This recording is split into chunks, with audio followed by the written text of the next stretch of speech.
This is Nitha Ramachandra from the NRR Sports Show. This is episode 865. I'm joined by a really special guest. His name is Gary Barnidge. He's a former NFL tight end. He went to Louisville for college. He played for the Carolina Panthers and the Cleveland Browns. I'm really looking forward to this interview. He made a Pro Bowl appearance in 2015. Now he has a show with former running back DeAndre Williams from the NFL. They have a great show. Go check that out. But Gary, thank you again for joining the show. We finally made this happen. And how are you and your family doing? I'm doing well. I appreciate you having me on. Yeah, no problem. So I want to start off with your childhood growing up. And for you, when did you get interested in playing sports and especially football? And did you get to play any other sports before choosing football? Yeah, so growing up, I was a baseball guy. I loved playing baseball. Baseball is my first love. I played it from T-ball on. I actually really never played T-ball. I played pitching machine. We didn't really have T-ball. So I played there. And I tried football in like sixth grade, hated it. Played for a year and I was like, this isn't for me. So then I just focused on basketball and baseball in middle school. So I played football. I played football in 1 year in middle school. And then I was like, I don't want to play in high school. So I didn't play in ninth grade. And then I just continued to focus on baseball and basketball. And then I talked to the coaches, and going into my sophomore year, I decided to come out and play again. And then the rest is history. I stuck with football from then on, but I still played all three sports till all high school. Wow.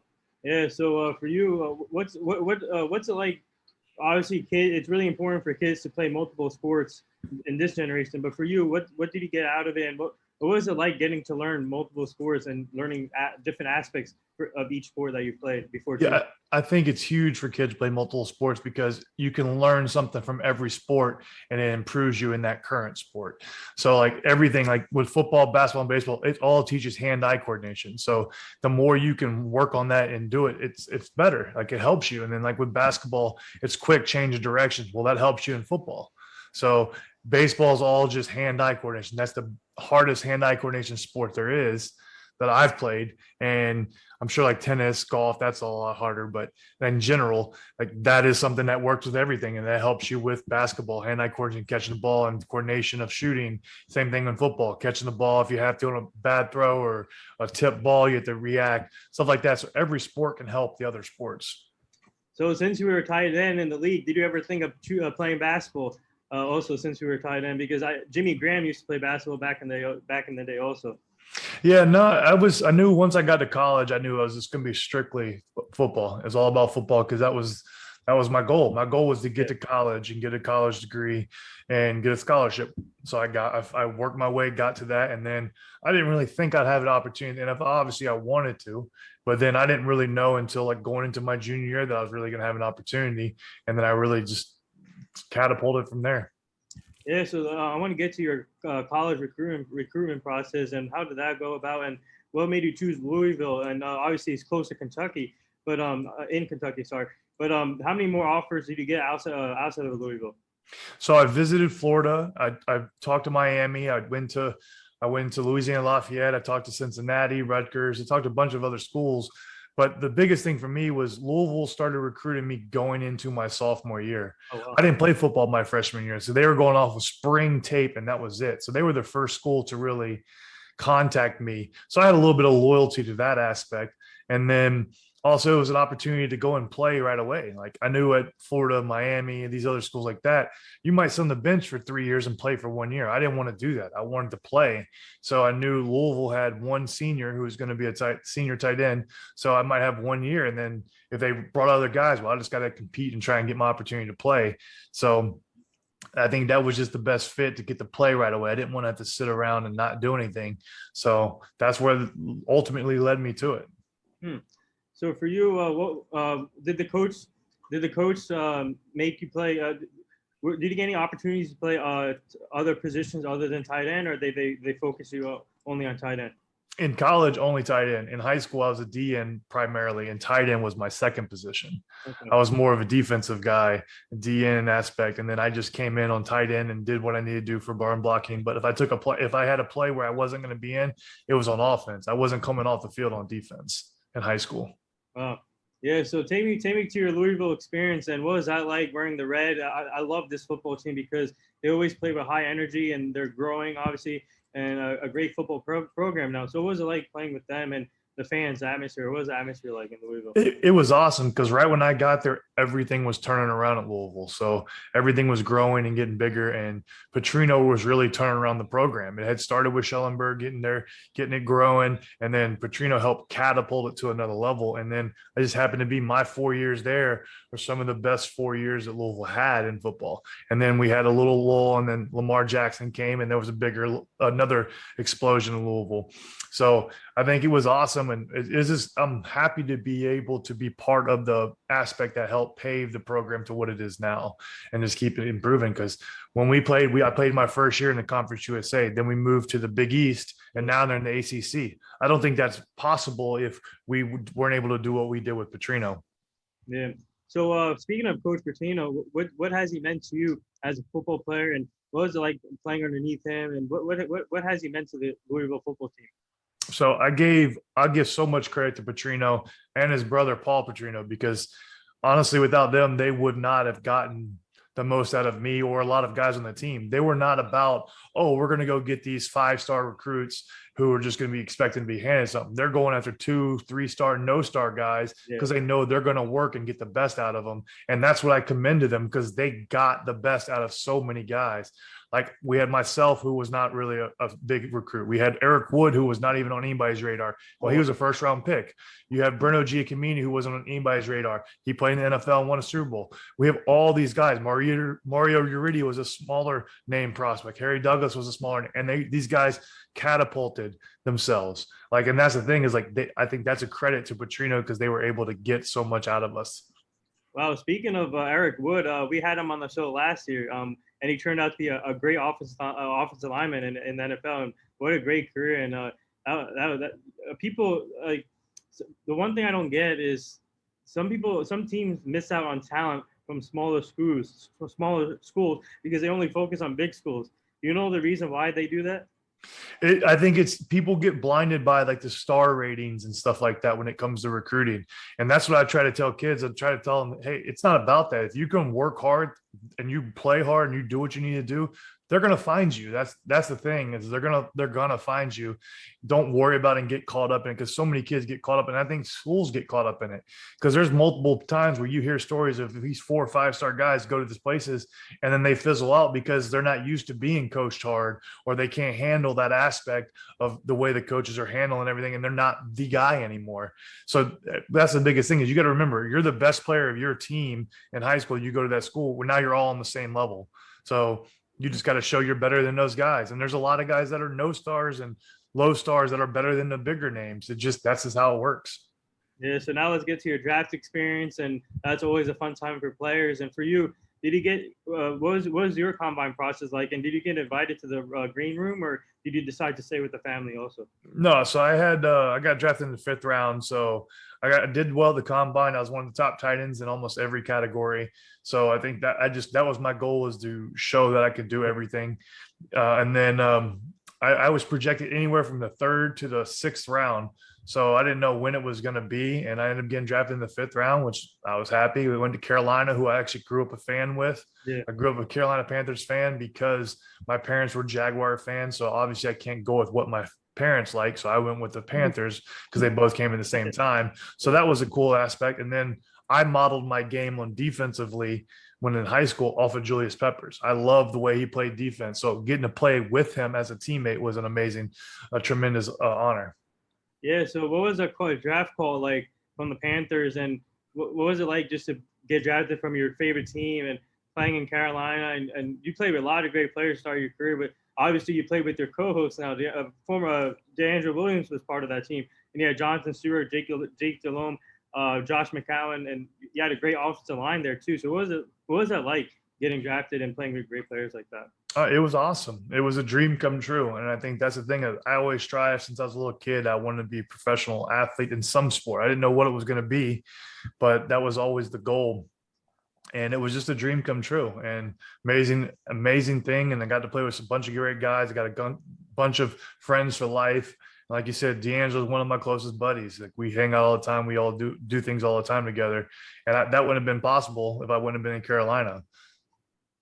Yeah. So Explain to your experience in Carolina. What was it like playing in front of those fans? Because Panthers have a great fan base, and obviously they're a growing team too. So, what was it like playing in Carolina for you?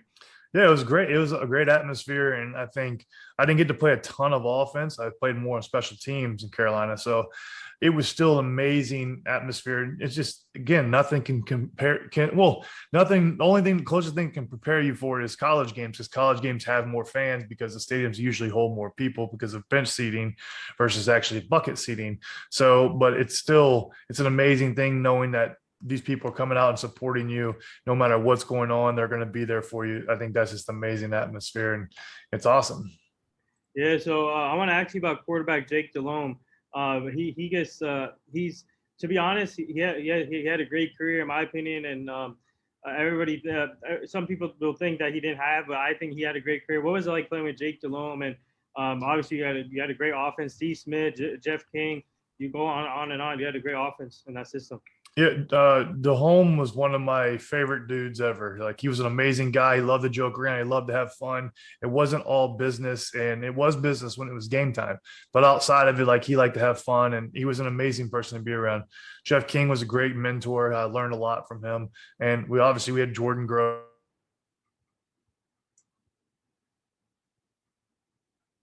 Julius Peppers, who I could pick his brain about DNs and what they're thinking of what they're doing. So, because I got to block them. So, like, it was a great field. And then you have Steve Smith out there who would help.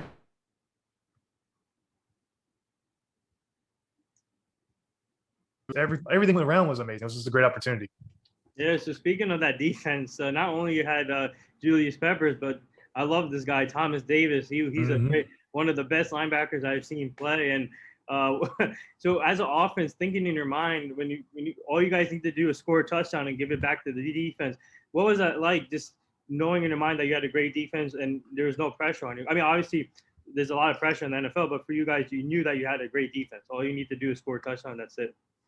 Yeah, it's definitely a relief because you don't have to worry as much. You don't have to stress and push as hard on offense. You can just do your normal stuff. And if you don't move the ball, okay, well, you don't have to worry about it. The defense is going to stop them, and you'll be able to get the ball back and do what you need to do. And that makes it so much easier on the offense. And I think it's the same thing for the defense. If the defense can trust, hey, the offense is going to move the ball, we're going to put up points. We don't have to worry if we give up a touchdown. We can give up one, maybe a two, and the offense will handle the rest. Yeah. So for you, did you ever think that you could have spent your career with one team, and how tough was it for you leaving that Panthers team? And you obviously went to the Browns, but NFL is a business. Did you ever think you could have stayed with the Panthers? I didn't think so, just because they had traded for Greg Olson, and I knew he was going to be the guy there, and I was never going to get my opportunity. And again, it goes back to the college. I didn't want to just sit on the bench. I wanted to play. I wanted to do stuff. I wanted to show I could do what I could do. And I took the opportunity to go to Cleveland when Jasinski took the head coaching job, because he knew who I was. He knew what I could do. And I knew I wasn't going to get that opportunity in Carolina because Greg Olson, which rightfully so. He's a great tight end. He did great for them. So I knew it was an opportunity for me to go somewhere else and take an opportunity and see what I could do. Man, you were, in my opinion, you're one of the underrated tight ends I ever seen too. You had a great career, Gary. I appreciate it. Yeah. So in free agency though, I'm just curious. Other than the Browns, how many other offers did you have before deciding to go? So we talked to a couple other teams, but honestly, it really came down to because Jasinski was in Cleveland. He knew me. So I think I felt like I had a better opportunity to play more there because somebody that was familiar with me, and I was going to get an opportunity. He already knows what I can do. He'd seen me. So that was more of like the reason for going to Cleveland, because I knew I was going to have that opportunity. And then he got fired a year later. Wow. So now you go to Cleveland. This was an up and coming team, and now I think they have one of the best rosters now in the game. And for you going in there, what was the learning curve for you playing in Cleveland? Different team, different transition. But you also played with a lot of great players there. You had Joe Thomas, you had Jason Campbell, who we had on the show last year, and Alex Mack. The one thing that you played with great offensive linemen throughout your career. But what was it like, Cleveland experience for you? Well, like it was great. Like we had a bunch of great pieces, and I'm happy what Cleveland's doing now. Back when we were playing, we were basing everything off analytics, and they were letting the best players go. They let Mack walk. They let Mitchell Schwartz walk.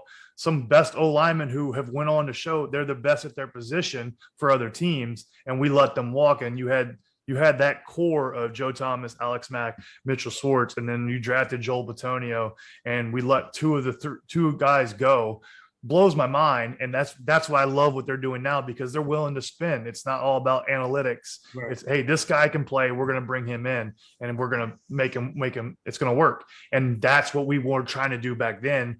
But other people had that decisions above us we couldn't control, but we had the players for it. We just got rid of them, and Right. that's the unfortunate aspect. We got rid of the players that could have really helped the team back then, and but they finally turned it around, and they're back to where it needs to be.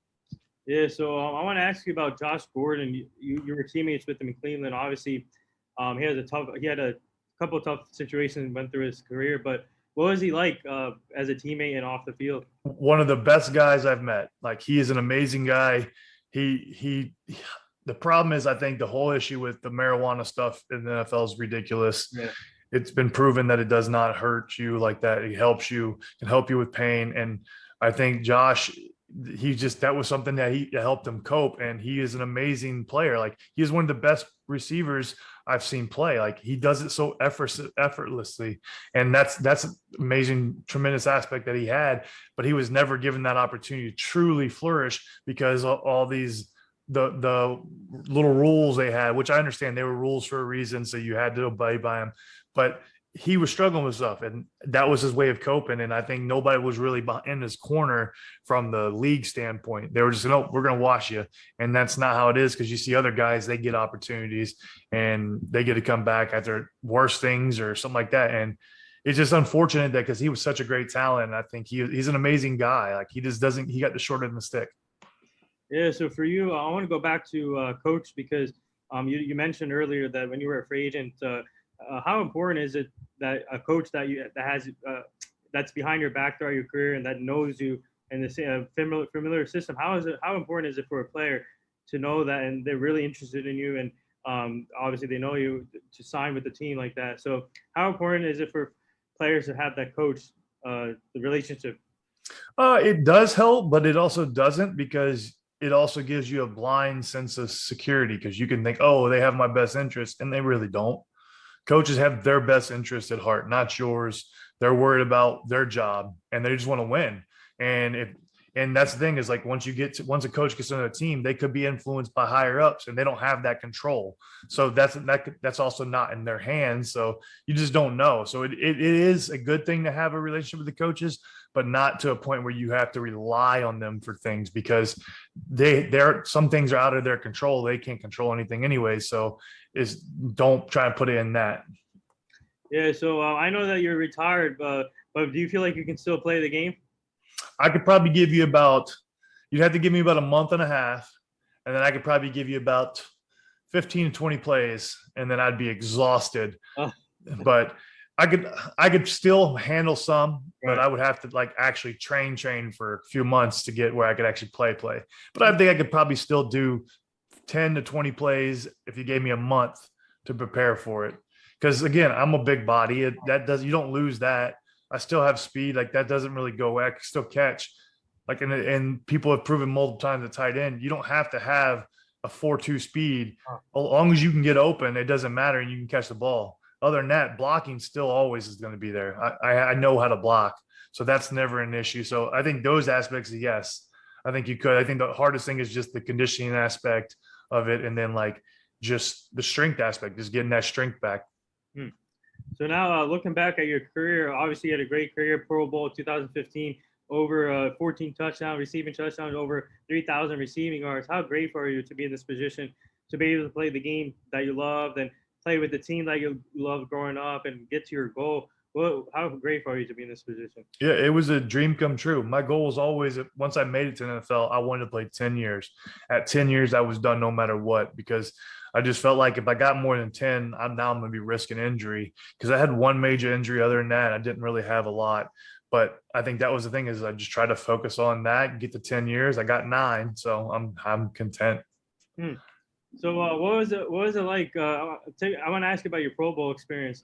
What was it like playing in the Pro Bowl? And obviously, so are you the type of player that obviously when you get how big do you take the Pro Bowl seriously, or how big is it for you? Nobody takes the Pro Bowl serious. I, No player takes it serious. Just being honest, not one player cares about the Pro Bowl. And unless they have money tied to it, they don't care about being in it. They don't care about going there because it's another game you risk an injury. yeah, That's why the games are the way they are. They're half speed. They're not full speed because you're not getting anything worthwhile out of it. And I think a lot of things that players don't like is the All Stars like voted on the Pro Bowls voted like by fans and stuff. It's not actually based on stats and stuff like that. So that turns players off because there's so many guys that deserve it that don't get in because they're not a name. And I think that turns off a lot of players of the Pro Bowl. It's just, and especially the fact that it's not in Hawaii anymore. Players don't want to just go to Orlando for a Pro Bowl. Like that's not interesting. I got the last year they did it in Hawaii. Oh, wow. So I was very fortunate. And then after that, all you hear is like, oh, I don't want to go to Orlando. I don't want to go do that. That's because that is pointless. That was the whole aura of the Pro Bowls. Hey, it's in Hawaii. I get to go see Hawaii and all that kind of stuff. So for you, now I want to get to your podcast that you do with DeAngelo Williams, obviously your former teammate. How did that come about? And how often do you guys record and do post it? Yeah, so DeAngelo and I have the Cinnamon and Sugar podcast. We've been doing it for a year and a half now. For us,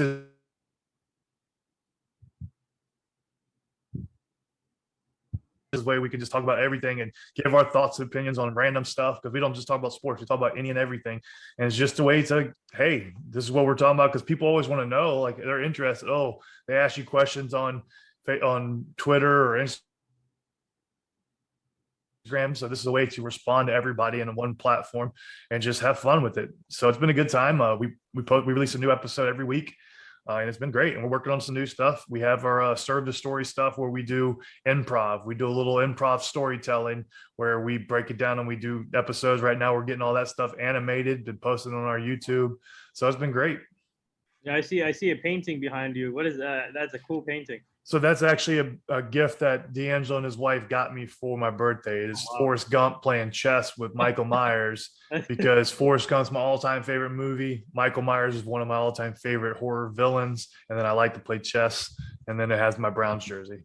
Wow. So obviously, are you guys planning on bringing on like some guests down the line on your podcast? Yeah, we've had some guests on the podcast and we do plan on bringing more. It's just right now we're just getting everything rolling and we've got to figure out what we want to talk to the guest about. Like, and that's the biggest thing is we don't want to bombard it with guests. We don't want every episode to have a guest because that's not what it's about. It's just about us talking. Well, we're going to have guests. We like to have people on, especially when it's topics that we're going to talk about that we may not know much about. We want to have guests that do know about it and we have them and talk about it. So it's been good.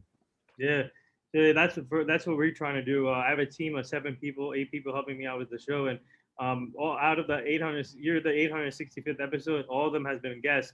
So now we're going to start doing some segments like what you guys do, segments just to talk and have fun. So that's what we're going to try and incorporate with the show. So hopefully soon. But yeah, that's great.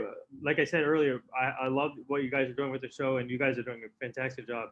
I appreciate it. Yeah, the hardest thing with guests is just you have to find a schedule. Yeah. And that's the hardest thing. If you don't have to worry about guests, you just get them when they're able to, and then you just keep filming your stuff, and then you have a guest on when you can. Yeah.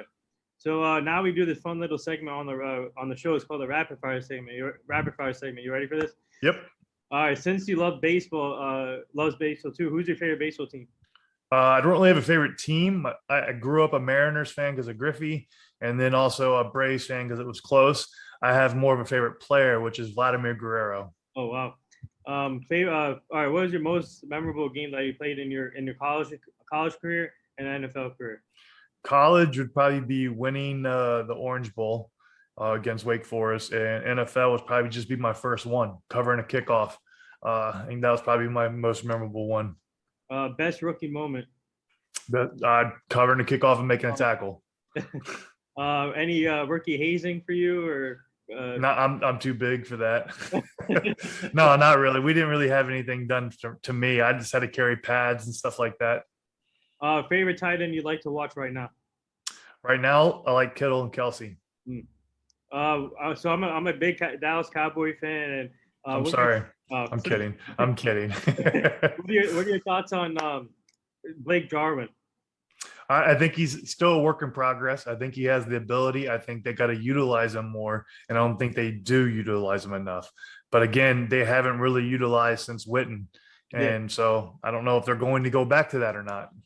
So if the right opportunity presents for yourself, would you consider being a coach in the NFL or college at some point? No chance. They work too much. I like to travel. I like to see the world. I don't want to be stuck into where I have to go and watch all this film, break all this stuff down, and I'm on a schedule. Or I was already doing that playing, so I have no interest in coaching because that's just not my avenue. I'd rather enjoy life than have to do football and coach all that stuff. There's more to life than just football. What's your hype music? I actually have quite a bit. I have some AC/DC that I've listened to. I have the same playlist I've listened to since high school, but I have like AC/DC, Avenged Sevenfold, and then I have some Eminem, and then I actually have a chill down song called "River Flows in You" by Urima and "Moonlight Sonata" by Beethoven. I listen to both those after every game. Wow. Funniest teammate that you play with? Probably Jordan Gross. Jordan Gross. So I want to ask you about Aaron Rodgers. Obviously, he's back with the Packers now. They agreed to a contract where only for this season, maybe he'll leave after, but depending how it goes. But were you in this type of situation with a teammate or that went through the same situation as Aaron Rodgers? What are your thoughts on Aaron Rodgers? How the way he's going about it? And I'm sure you saw his press conference, but yep. I just want to get your thoughts what he said during his press conference. I am always on the player's side because it's anything. It's always billionaires versus millionaires or billionaires versus thousandaires because everybody thinks the athletes are all millionaires. Not everybody that plays football has made $1 million. That's not the case. The average I think is like $500,000 of the salary. Everything gets inflated when you look at the media and they talk about, oh, this guy's making $26 million a year, but that's like the 1% of the league. So I'm always on the side of the players. Mm-hmm. And when you have a franchise guy like that, because they same thing with Tom Brady, they'd say, Tom Brady, what do you want to do? How do you want to bring, like, who you have interest? Tom Brady would throw his stuff out. Same with Drew Brees, the big name quarterbacks, they gave him input. They don't want to give Aaron Rodgers input. I can see how he feels that way because he wants to win. And they, again, just basically a slap in the face. We're going to, instead of giving you a receiver, we're going to draft a quarterback to replace you. Like, he's in the same situation that they did with Brett Favre, and it's happening to him. And I think he understands that situation now. And I think that's just it's a bad situation for the Packers. I think for Aaron Rodgers, I think he's fine because if he wanted to retire, he's good to go. He's made plenty of money. It doesn't matter for him, but they need Aaron Rodgers. Jordan Love, I don't think is ready yet. We don't know, honestly. So it's good. I'm always on the side of the player because the teams have more control over players than anybody else. Everybody's like, oh, you signed a contract, which is true, but teams sign contracts too, and they can cut players without any money being lost to them. So I have no remorse if a player wants more money. So would you say that he had to say on the Randall Cobb trade to bring him back? I would hope so. Yeah. I would say he said he wanted him back. So I would say that probably played into it. Yes. So all right, in your realistic opinion, do you see him after this year? Do you see him saying how the season goes? For example, if they make it far into the playoffs but don't win the Super Bowl, do you see him staying or leaving? I think he's gone no matter what. Okay. Whether they win or not. I think if he wins, gives him a reason to walk off in the sunset away from Green Bay. If they lose, it gives him a reason to walk away from Green Bay. So obviously you're a former player. So how exciting is it for you guys, like for you and D'Angelo? The NFL season is upon us. Preseason starts next week, actually, with the Cowboys Steelers Hall of Fame game. So how exciting is it for a former player to see the game of football coming back pretty soon here? Honestly, I don't watch a ton of football. Oh, okay. Like again, it's I use this as an analogy for everybody. Like if your job was to do this all the time, would you want to go home and watch your job Right. and somebody doing your job? Like it was my job. Like I didn't. It's a sport that I enjoy playing, but the business side really soured me on enjoying football. Like I enjoy college football more than the NFL because it's not about the business, which now it might be with the NIL stuff, but I'm good with that. I think the college players deserve to make money. So on their likeness, the NCAA has made so much money off the Yeah. kids. It's time for them to make a little bit back. Speaking of the NCAA, what are your thoughts on Texas and Oklahoma moving to the SEC now?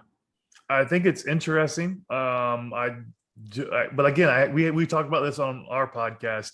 I broke it down. It's like really everybody thinks SEC is great. SEC technically really only has 3, maybe 4 great teams, and then they have 2 other ones that sometimes are good, sometimes they're bad. Right. The bottom half is not very good at all.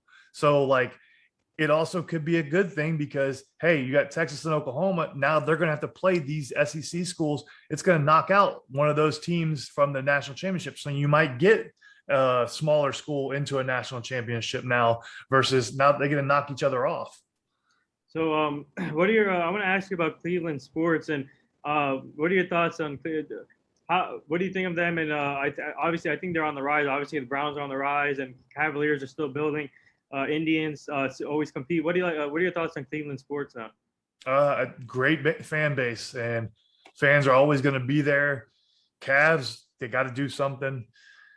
The Indians are now the Guardians, I guess they're going to be called. Yeah, I mean, sorry, the Guardians. Yeah. Yeah, I don't like their name. I think that name's terrible, but they've been well, but they've been getting rid of everybody. They just got rid of Francisco Lindor, so I think they're in rebuild aspect too. So everything's falling on the Browns right now. So and they're doing well, so they just got to keep it up. So how often do you keep in touch with your former teammates? Obviously, you're in touch with D'Angelo every time, but your other former teammates. Yeah, we talk quite a bit because I have a nonprofit where we go overseas, do free football camps for kids, and so we bring over NFL guys with us. So I still keeps me in touch with a lot of guys. Okay. So before we get to the last 2 things, I want to ask you about this Black National Anthem. Do you think they're taking the right direction now with this for the season? I didn't know there was a Black National Anthem. Mm-hmm. Yeah. So this now the NFL is planning on doing a Black National Anthem before every game. It's for the social injustice situation. Do you think obviously it's still a lot more work to do, but do you think this is the right in the step direction what they're doing to help solve it? I feel like the NFL only does it because it affects money. They don't actually care about the cause. I think it's more just because of a show face type of thing. And I think that's the sad part because everybody's going to hail it as, oh, this is a positive, but I don't think the NFL actually cares. Yeah. I truly don't. I think it's more they're just showing, hey, we're doing something, and it makes people think they are, but then the question is, do they continue doing it? That's the real test. Will they continue to do it? Will they do more than just that? I think that's the true test. You'll know, but that won't be known right away. I think that's the biggest thing. They make billions and billions of dollars, and then you see, oh, they donate X amount of money to these causes, and it might be $1 million. That's nothing in the grand scheme of things, but it looks good to the media, but it's not really doing anything. And that's the thing I have a problem with. They're worth so much money, but they're not willing to do bigger things, I guess. That's the thing that just makes it more superficial. Oh, did you have I gotta ask you this. Did you have a nickname throughout your career? And also, what are your thoughts on the Bucks winning the championship? Big Gary was just my nickname because I'm a big guy.